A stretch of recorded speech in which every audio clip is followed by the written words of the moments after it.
Hello, नमस्कार। मैं सतपाल पांचाल स्वागत करता हूं आपका हमारे यूट्यूब चैनल में और आप देख रहे हैं डिजिटल कंप्यूटर इंस्टीट्यूट। आज की इस वीडियो में आपको रिव्यू टैब के बारे में बताएंगे। ये पावर पॉइंट की सीरीज चली हुई है। लास्ट वीडियो में हमने पावर पॉइंट का file tab, home, insert, design, transition, animation, slide के बारे में बता दिया है। यदि आपने इन्हीं किसी भी टैब से संबंधित कोई जानकारी लेनी है तो डिस्क्रिप्शन में सभी टैब का लिंक मिल जाएगा, वहाँ से जाके आप वीडियो फाइंड कर सकते हो, देख सकते हो। तो इस वीडियो में हम बात करेंगे रिव्यू टैब के बारे में। चलो वीडियो स्टार्ट करते हैं।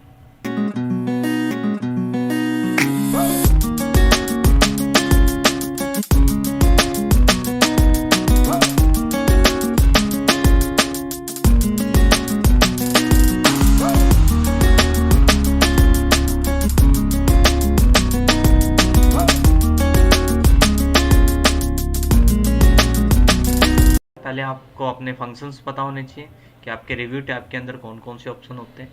रिव्यू टैब पे जैसे हम क्लिक करते हैं तो हमारे पास यहाँ पर सबसे पहले proofing, accessibility, languages, comments, compare and ink. तो इंक के बारे में हम बात करेंगे, ठीक है। स्मार्ट लुकअप भी।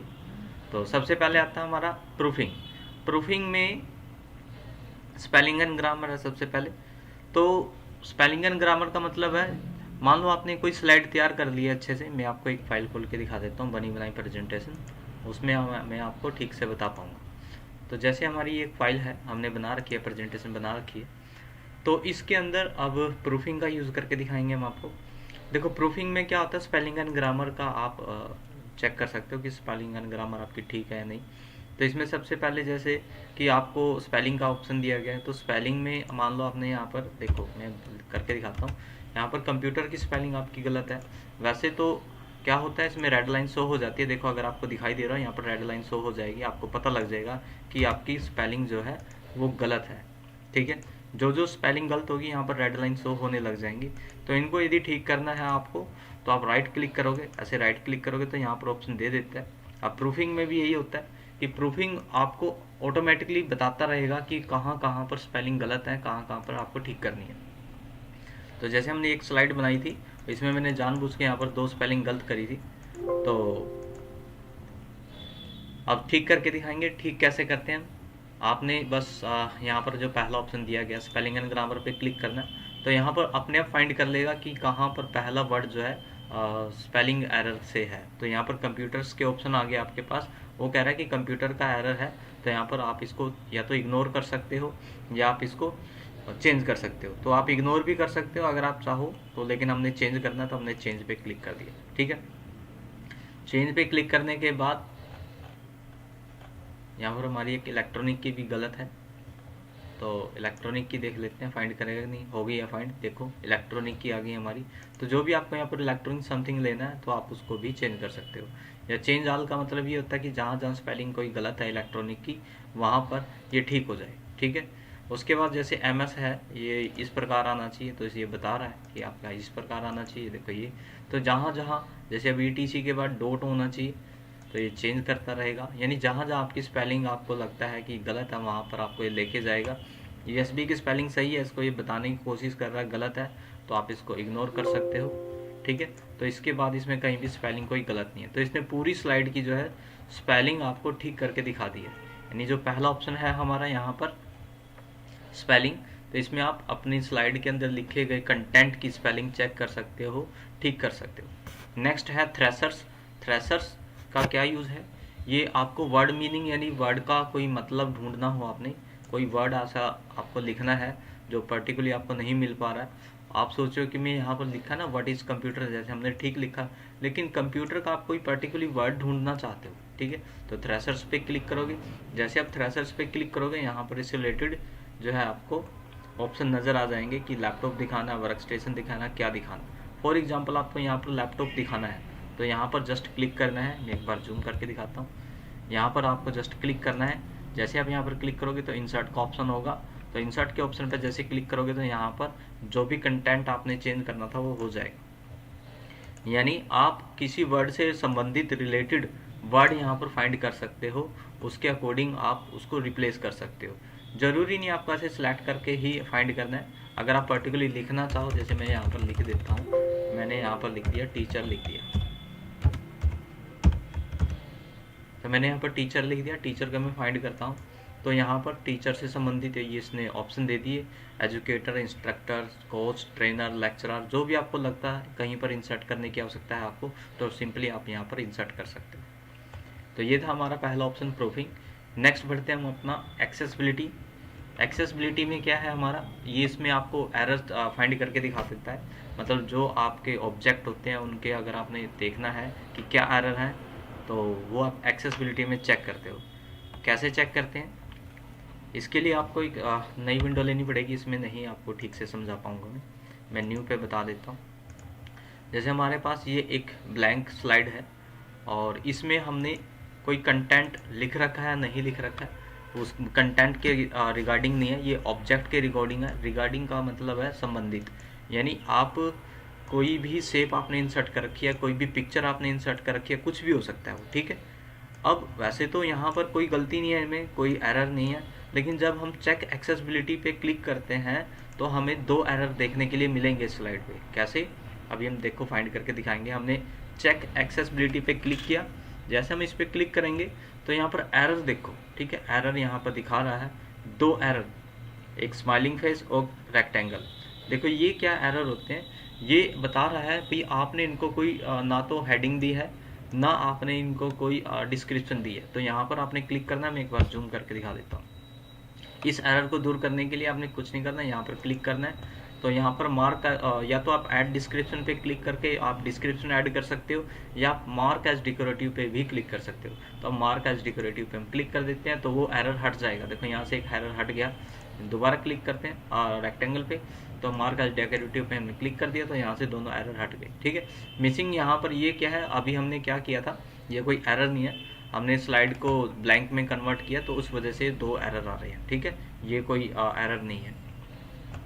तो इस प्रकार आप अपनी स्लाइड के अंदर किसी ऑब्जेक्ट का एरर चेक कर सकते हो, चेक एक्सेसिबिलिटी के द्वारा, ठीक है। वेरी सिंपल है, कोई कॉम्प्लिकेटिव नहीं है। नेक्स्ट है हमारा यहाँ पर दिया गया है, देखो एक स्मार्ट टूल या स्मार्ट लुकअप है। ये स्मार्ट क्यों है, क्योंकि इसके लिए इंटरनेट की रिक्वायरमेंट होगी, और ये कोई टेक्स्ट है, कोई भी वर्ड है, उसको फाइंड करता है। जैसे आपने इलेक्ट्रॉनिक को सेलेक्ट किया यहाँ पर और स्मार्ट लुकअप पे क्लिक कर दिया, ठीक है। तो जैसे आप इस पर क्लिक करोगे, यहाँ पर इंटरनेट की कनेक्टिविटी से क्या चलता है, तो यहाँ पर ये इलेक्ट्रॉनिक से संबंधित वर्ड कुछ फाइंड करके दिखाएगा। लेकिन मैं आपको बता दूँ, ये लाइक है जैसे हम वेब पे सर्च करते हैं ना, सेम वैसा ही सर्च करता है, ठीक है। लाइक एज कोई एक तरह से छोटा ब्राउज़र यहाँ पर ये बताने के लिए बोल रहा है। तो जैसे आप अपने किसी ब्राउज़र में जैसे मोजिला, गूगल क्रोम में सर्च करते हो ना, ठीक वैसे ही यहाँ पर आपको ये सर्च करके दिखाएगा, ठीक है। तो जैसे यहाँ पर विकिपीडिया का बता दिया इसने, और यहाँ पर दिया गया अभी पावर बाय बिंग, यानी जो माइक्रोसॉफ्ट का बाय डिफ़ॉल्ट होता है सर्च इंजन, बिंग यानी जैसे गूगल में हम सर्च करते हैं ऐसे ही बिंग में सर्च होके आ रहा है कि इलेक्ट्रॉनिक का मतलब क्या है। किसी वर्ड को आप सेलेक्ट करते हो, स्पीड जैसे मैंने यहाँ पर सेलेक्ट किया और स्मार्ट लुकअप पे हमने क्लिक करना है, तो यहाँ पर ये एक ब्राउज़र यानी एक विंडो खोलेगा जिसमें बिंग के द्वारा इसको डिस्प्ले कराया जाता है। जैसे गूगल होता है ऐसे ही हमारा एक बिंग होता है, तो यहाँ पर इसने इसको सर्च करके दिखा दिया, ठीक है। तो ये था हमारा स्मार्ट लुकअप। नेक्स्ट है हमारे पास ट्रांसलेट। ट्रांसलेट, यदि किसी वर्ड को, किसी लाइन को, किसी टेक्स्ट को आप किसी अदर लैंग्वेज में ट्रांसलेट करना चाहते हो तो आप कर सकते हो। फॉर एग्जाम्पल मुझे इस लाइन को ट्रांसलेट करना है, ठीक है, कम्स विद डिफरेंट टाइप लिखा हुआ है। तो यहाँ पर मैंने इसको कॉपी किया, कॉपी करने के बाद ट्रांसलेट पे क्लिक करना है। ट्रांसलेट पे क्लिक करने के बाद यहाँ पर एक विंडो खुलेगी। उस विंडो में पहले तो ये डिटेक्ट करेगा कि कौन सी लैंग्वेज में लिखा गया है, ये इंग्लिश यूएसए में लिखा गया है, और इसके लिए भी आपके कंप्यूटर में इंटरनेट की कनेक्टिविटी होगी तो ये फाइंड करेगा, अदरवाइज ये फाइंड नहीं करेगा। तो यहाँ पर थोड़ा सा वेट करना पड़ सकता है आपको। तो यहाँ पर ट्रांसलेट करने का ऑप्शन जो है ओपन हो चुका है। सबसे पहले लिखा हुआ है इंग्लिश यूएसए में इसको डिटेक्ट किया गया है। आगे लिखा हुआ है टू का मतलब आप इसको किस में ट्रांसलेट करना चाहते हो, तो आपने यहाँ पर क्लिक करना है। जैसे आप यहाँ पर क्लिक करोगे तो आपके सामने मैनी लैंग्वेजेस जो है जो शो होंगी। जिस भी लैंग्वेज में आपको लगता है आपको इसको ट्रांसलेट करना है, उस लैंग्वेज पे आपने क्लिक करना है। क्लिक करते ही वो अपने आप उसको ट्रांसलेट कर देगा, ठीक है। तो इस प्रकार आप अपने लैंग्वेज को यहाँ पर ट्रांसलेट कर सकते हो, किसी भी लैंग्वेज में आप इसको ट्रांसलेट कर सकते हो, तो अगर आप इसको इंसर्ट करना चाहते हो कि मैं इस कंटेंट को यहाँ पर कहीं पर इसकी जगह इंसर्ट करूँ, या आप चाहते हो कि ये अलग से यहाँ पर इंसर्ट हो जाए, तो आप यहाँ पर ऐसे इंसर्ट कर सकते हो। ठीक है, तो इस प्रकार आप किसी भी वर्ड को, किसी भी लाइन को ट्रांसलेट कर सकते हो, वेरी सिंपल। ठीक है, लेकिन इसके लिए आपके कंप्यूटर में इंटरनेट की रिक्वायरमेंट होनी चाहिए। तो मतलब इंटरनेट होगा तो आप फाइंड कर पाओगे, अगर इंटरनेट नहीं होगा तो आप ट्रांसलेट नहीं कर पाओगे। नेक्स्ट है लैंग्वेज। यहाँ पर आपने कोई ज़्यादा छेड़खानी तो नहीं करनी है, लेकिन यहाँ पर क्या होता है, अगर आपकी लैंग्वेज यहाँ पर कोई अलग सेलेक्ट होगी तो आपकी प्रूफिंग या स्पेलिंग एंड ग्रामर में थोड़ा एरर हो सकते हैं। तो यहाँ पर आप चेक कर सकते हो कि इंग्लिश यूएसए ही यहाँ पर सेलेक्ट हो आपकी लैंग्वेज। ठीक है, क्योंकि हमारे यहाँ तो इंग्लिश यूएसए चलती। नेक्स्ट है कमेंट। यदि आप किसी वर्ड को, किसी टेक्स्ट को कमेंट देना चाहते हो तो आप ऐसे सेलेक्ट करोगे और यहाँ पर कमेंट पे क्लिक करोगे तो यहाँ पर एक छोटा सा बैलून आएगा। तो यहाँ पर आप जो भी कमेंट आपने देना है आप दे सकते हो। ठीक है, आपने जो कमेंट देना है, तो हमारा एक कमेंट हो गया ये। ठीक है, दूसरा कमेंट मान लो हमने यहाँ पर साइज़ को दे दिया, कमेंट पे क्लिक करो। ठीक है, तो अलग अलग आप कमेंट दे सकते हो। तो हमने ऐसे कुछ कमेंट दे दिए हैं, 2-4, तो हमने एक कमेंट दे दिया। तो कमेंट देने के बाद यदि आप इस कमेंट बैलून को हाइड कराना चाहते हो, यहाँ पे क्लिक कर दो, वो चले जाएंगे। ठीक है, अगर आप शो कराना चाहते हो तो ऐसे क्लिक करेंगे कमेंट पे, तो यहाँ से वो शो हो जाएंगे। यहाँ पर शो कमेंट लिखा हुआ, आप इस पर क्लिक करोगे आ जाएंगे, वापस क्लिक करोगे चले जाएंगे।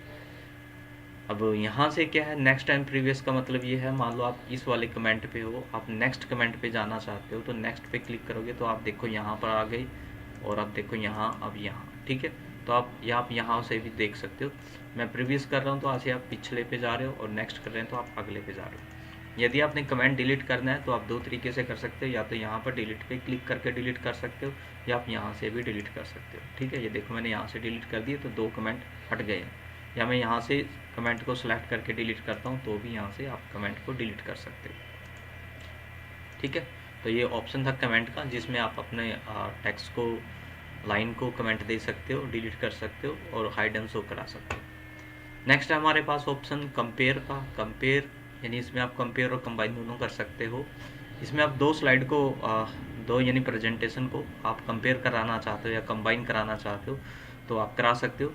तो इसके लिए आपके पास अलग अलग 2 स्लाइड होनी चाहिए, 2 प्रेजेंटेशन होनी चाहिए। तो मैं आपको दिखा देता हूँ। अब इस फाइल का नाम है, यहाँ पर देखो, 1 मिनट,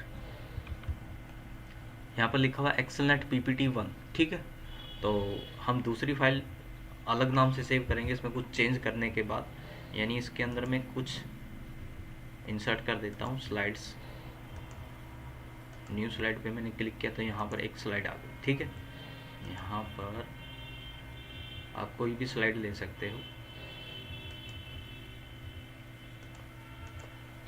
तो यहाँ पर मैंने लिख दिया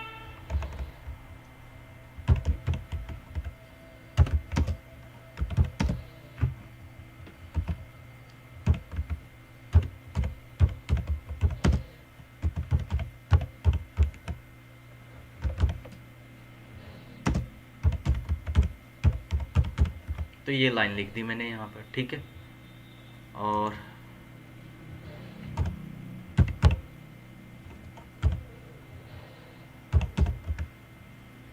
ठीक है, तो ये एक एक्स्ट्रा स्लाइड मैंने इसके अंदर इंसर्ट कर दी। एक और ले लेता हूँ, आपको थोड़ा अलग से पता लगेगा। तो एक स्लाइड मैंने और ले ली, तो यहाँ पर मैंने लिख दिया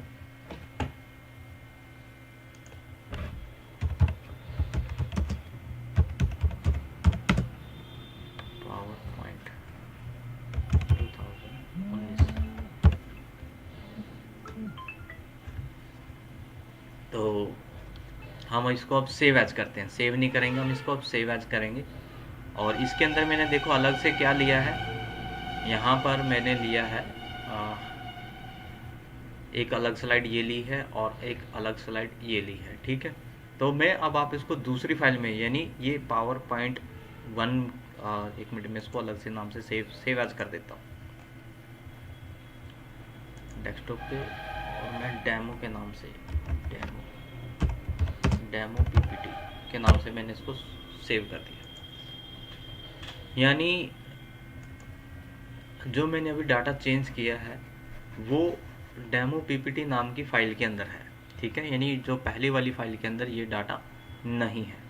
तो हम यहाँ पर क्लोज करते हैं इस वाली फ़ाइल को और यहाँ पर ओपन करते हैं अपनी पीपीटी वाली 1 वाली फ़ाइल को।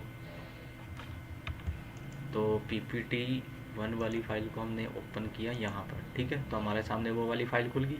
तो इसके अंदर देखो कि वही लास्ट का डाटा जो है वो शो हो रहा है, ठीक है, जो हमारी फ़ाइल में ओरिजिनल था। अब यहाँ पर हम कंपेयर में आएंगे तो देखना क्या होगा। तो रिव्यू के अंदर, रिव्यू में, कंपेयर में, देखो यहाँ पर मैं बता दूँ कंपेयर और कंबाइन एक ही चीज़ होता है। अगर आप थोड़ा सा कंफ्यूज हो रहे हो तो यहाँ पर जैसे आप माउस लेके जाओगे तो यहाँ पर लिखा भी आता है, देखो यहाँ पर अगर आप देख पा रहे हो, compare and combine another presentation with current presentation. मतलब यदि इसके अंदर, सॉरी, इसके अंदर आप अदर जो कोई दूसरी प्रेजेंटेशन है उसको कंबाइन और कंपेयर कर सकते हो। तो पीपीटी 1 के अंदर हम क्या करेंगे, अभी कंबाइन करेंगे डेमो वाली फाइल, ठीक है। तो इसको आपने क्लिक किया और मर्ज, यहाँ पर एक ऑप्शन आएगा तो मर्ज पे आपने क्लिक कर देना है, ठीक है। तो यहाँ पर थोड़ा सा वेट करना पड़ेगा आपको। तो यहाँ पर हमारी जो फाइलें वो कंपेयर हो चुकी हैं, यानी कंबाइन हो चुकी है एक तरह से, ठीक है। तो यहाँ पर अगर आप देख पा रहे हो कि यहाँ पर दूसरे नंबर स्लाइड पे यहाँ पर एक ऑप्शन आ गया है कि यहाँ पर जो है आपने कुछ कंबाइन या इंसर्ट करना है तो आप करा सकते हो, ठीक है। तो यहाँ पर मैंने इस पर क्लिक कर दिया तो ये डिजिटल कंप्यूटर यहाँ पर इंसर्ट हो गया। एक यहाँ पर एक ऑप्शन और है, मैं आपको जूम करके दिखाता हूँ, ऐसे आपको समझ नहीं आएगा। देखो यहाँ पर ये ऑप्शन है, ठीक है। तो मैं जैसे इस पर क्लिक करूँगा तो एक इंसर्टेड पावर पॉइंट के नाम से एक ऑप्शन आ रहा है। जैसे मैं इस पर क्लिक कर रहा हूँ तो यहाँ पर एक स्लाइड और अनदर इंसर्ट हो जाएगी, ठीक है। मैं इसको थोड़ा डिटेल में बताता हूँ। यानी जो आपकी फ़ाइल थी पीपीटी 1 के नाम से, वो ओरिजिनल फाइल थी और अनदर फाइल को आप इसमें कंबाइन कराना चाहते हो। देखो हमने ये लिखा था तो ये कंबाइन हो चुका है, ठीक है। तो यहाँ पर मैंने पावर पॉइंट लिखा था तो ये इसके अंदर ऑटोमेटिकली कंबाइन हो गया है, ठीक है, कंबाइन हो चुका है। तो यहाँ पर फाइल का नाम देख लो, पीपीटी 1 है और जिसमें हमने डेमो वाली फाइल को इंसर्ट करके दिखाया है, कंबाइन करके दिखाया है। और हाँ, यदि आप इसको एक्सेप्ट कराना चाहते हो, मतलब जो भी आपने यहाँ पर कंबाइन किया है,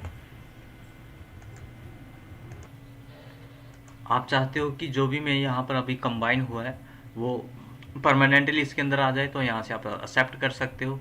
यदि आप चाहते हो कि नहीं वो डिलीट हो जाए, हम नहीं चाहते कि पीपीटी 1 के अंदर डेमो वाली फाइल का डाटा आए, ठीक है, तो आप क्या करोगे, यहाँ से रिजेक्ट कर सकते हो, ठीक है। पहले तो आप यहाँ से नेक्स्ट प्रीव्यू पे ये बताता है कि कहाँ कहाँ चेंज किए गए हैं, ठीक है, वो बताता है कि यहाँ चेंज है, यहाँ चेंज है और यहाँ चेंज है। देखो यहाँ पर, ठीक है, आप देख सकते हो प्रीवियस जाके और आगे जाके ये बताता है कि कहाँ कहाँ जो है चेंज हुआ है, जो अनदर स्लाइड से इसके अंदर स्लाइड आई हैं और दूसरी फाइल से इसके अंदर जो है स्लाइड इंसर्ट की गई है। अब हम चाहते हैं कि नहीं, जो भी स्लाइड इंसर्ट हुई है वो रिजेक्ट हो जाए, हमने उसको एक्सेप्ट नहीं करना है, ठीक है। तो आप क्या करोगे, यहाँ पर रिजेक्ट पे क्लिक करोगे, बस उस पर क्लिक होना चाहिए। क्लिक का मतलब जैसे यहाँ पे क्लिक है, सॉरी, तो यहाँ पर रिजेक्ट, अगर आप 1 बाय 1 करना चाहते हो तो 1 बाय 1 क्लिक करके रिजेक्ट कर सकते हो। अगर आप चाहते हो नहीं एक साथ सारे रिजेक्ट होते, जैसे मैंने इस पर 2 पे क्लिक किया तो रिजेक्ट पे क्लिक करूँगा तो ये रिजेक्ट होगी, देखो यहाँ से चली गई। यहाँ पे अगर आप रिजेक्ट ऑल करोगे यहाँ पर कि हमें कुछ नहीं चाहिए, ठीक है, reject to the all presentation या दिस स्लाइड, तो ऐसे आप क्लिक करो तो जो भी इंसर्टेड था, ठीक है, यानी इंसर्टेड का मतलब जो दूसरी फाइल से आया था वो डाटा डिलीट हो चुका है, ठीक है। देखो यहाँ पर फाइल 1 है, स्लाइड 1 है, ये 2 है, ठीक है। जो डिलीट हुआ है वो आपका डिलीट हो चुका है यहाँ पर, ठीक है। तो इस प्रकार आप कंबाइन कर सकते हो, इंसर्ट कर सकते हो। यदि आपको लगता है उसको एक्सेप्ट करना है तो यहाँ से आप एक्सेप्ट कर सकते हो, यदि आपको लगता है रिजेक्ट करना है तो आप रिजेक्ट कर सकते हो। यहाँ से आगे पीछे जाके देख सकते हो। ये एक रिव्यू पैनल होता है, मतलब ये जो पैनल होता है, ठीक है, आपने इसको ऑन ऑफ करना तो यहाँ से आप कर सकते हो, ठीक है।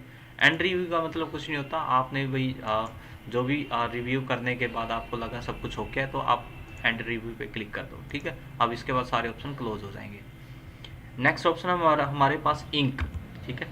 और इंक ऑप्शन के अंदर 2 ऑप्शन है, एक तो आपका इंक का है, एक अलग से एक पेन टैब एक्टिव हो जाती है जब हम इंक ऑप्शन का यूज़ करते हैं, तो इंक ऑप्शन में सबसे पहला ऑप्शन है स्टार्टिंग इंक और दूसरा ऑप्शन है हाइड इंक। ठीक है, स्टार्टिंग इंक का मतलब है देखो जैसे हम इस पर क्लिक कर रहे हैं तो यहाँ पर क्लिक करते एक पेन टैब ओपन हो जा रही है। ठीक है, तो यानी आप यहाँ पर पेन का यूज़ कर सकते हो, हाइलाइटर का यूज़ कर सकते हो। जैसे आपने इसको कुछ राउंड करना है, दिखाना है, आप पेन यूज़ कर सकते हैं। यहाँ से देखो अलग अलग कलर हैं, आप इसका अलग अलग कलर यूज़ कर सकते हो। हाइलाइटर है यहाँ पर, हाइलाइटर मतलब थोड़ा पेन से मोटा चलता है।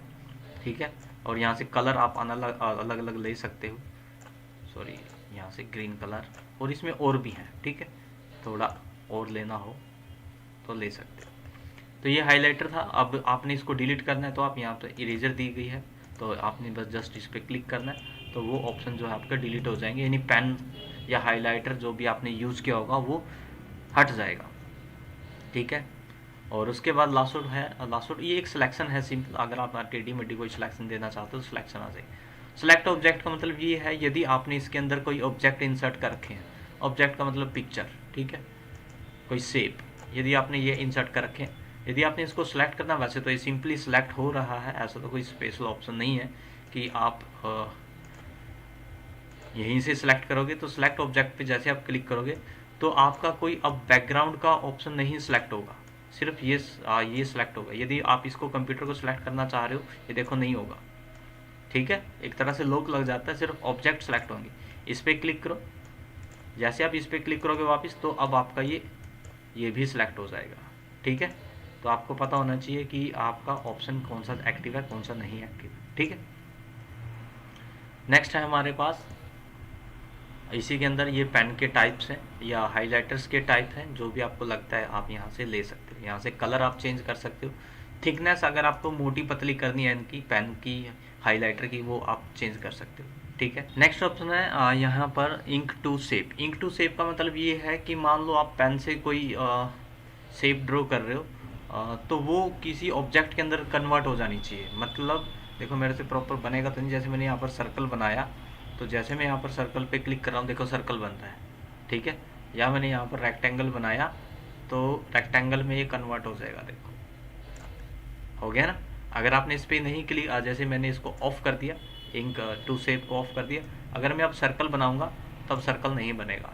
ठीक है, तो ये है, यदि आप ऑटोमेटिक चाहते हो कि मैं कुछ भी ड्राइंग करूँ वो पर्टिकुलर शेप में कन्वर्ट हो जाए, तो आप इंक टू शेप पे क्लिक करोगे।